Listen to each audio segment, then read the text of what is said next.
Okay, when the person goes through the death experience and they're dying, they said the first thing, they feel very cold.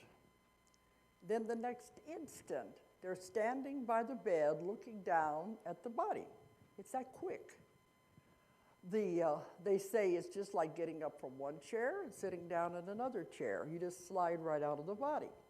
So they're standing next to the bed looking down at the body, and they'll say, gee, I didn't know I looked that bad. And believe me, the last thing they'd want to do is go back into that body. Usually it's sick or it's diseased, and there's no hope of it ever getting well. They don't want to go back to it, because the next thing that comes into their mind is, hey, I'm out of there. I'm free. I can go anywhere I want. I can do anything I want. So that's what they want to do. They want to go on. They want to go home, really. It's the people who are left behind are the ones who grieve about it. They want them to stay with them.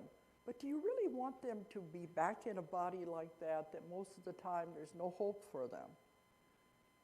It's better to realize to let them go, because when you hold on to it, you're being selfish. It's just for yourself. I'm going to miss them. I want them to be with me. I don't know what I'll do without you, that kind of thing. It's a selfish thing, because really, the parts I'm going to go through is you make a contract when you come in. And in this contract, you also make an exit plan. So all of this is planned before you ever come into the life.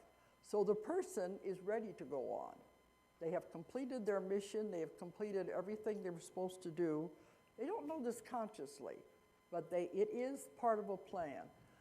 So the person who is grieving doesn't understand that. It's time for them to go. They are going back home. And you have to continue with your life as part of your plan and your contract. Anyway, the first thing they say is, oh boy, I'm out of here. I'm going to get to leave. I can go home. And I've found you are never alone. This is one of the greatest fears people have. They think when they die they're going to be alone, going into the great unknown. That's not what happens. You are never alone. You're never alone when you're alive either, but you don't realize that. Because when you come into a lifetime, you have a guardian angel, if you want to call it that, a guardian angel or a guide that is assigned to you specifically.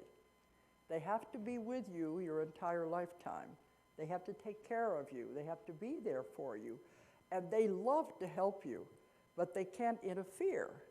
They can only help if you ask for help. And if you do, boy, do they take over. But sometimes it can be a deceased relative that is assigned to you to be your guardian angel. But you do have one. And if your life gets a little complicated, you may have more than one. You can have as many as 4, all taking care of different things. And if your life takes a sudden turn in a different direction, sometimes these guides will change places, and another one will come in that has more expertise in your field that you're going into. So you always have somebody there. So whenever you actually die and leave the body, you always have someone, I call them the greeters. Someone will come to meet you and take you where you're supposed to go. Now, all of you have probably been with somebody dying in a hospital, and they see unseen people around the bed. Have you ever had that happen? Usually it's deceased relatives. They see them standing around the bed. This is very real. The doctors and the nurses try to say, well, it's just the drugs or the oxygen deprivation because they're dying. No, it's very real. And I've had other nurses say it happens a lot, that they will see people there, and you notice they're always very happy. So-and-so is here, and they know they're going to go with them.